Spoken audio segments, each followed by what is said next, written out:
இப்போ பல டைரக்டர்ஸோட சாய்ஸ் விஜய் சேதுபதியா தான் இருக்கு. 2015ல புறம்போக்கு, ஆரஞ்சு மிட்டாய், நானும் ரவுடி தாண்டான்னு 3 படங்களை ரிலீஸ் பண்ணாரு விஜய் சேதுபதி. 16 தொடக்கத்திலேயே சேதுபதி காதலும் கடந்து போகும்னு ஆரம்பிச்சவரு அடுத்து இறைவி, இடம் பொருள் ஏவல், மெல்லிசை, தர்மதுரை, ஆண்டவன் கட்டளை, ரெக்கான்னு பல படங்கள்ல பிஸியா இருக்காரு.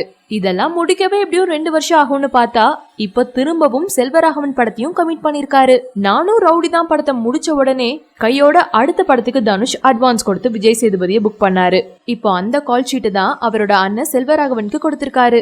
சிம்பு வச்சு செல்வராகவன் ஆரம்பிச்ச கான் படம் இழுத்துட்டே போறதால கௌதம் மேனன் ப்ரொடக்ஷன்ல நெஞ்சம் மறப்பதில்லை படத்தை டைரக்ட் பண்ண ஆரம்பிச்சாரு. எஸ்.ஜே. சூர்யா, ரெஜினா, நந்திதா நடிக்கிற இந்த படத்தோட ஷூட்டிங் 90% முடிஞ்சது.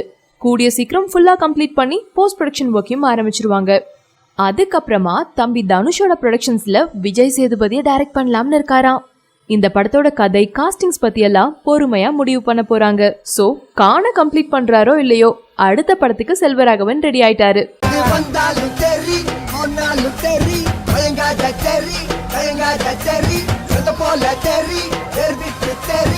Terry,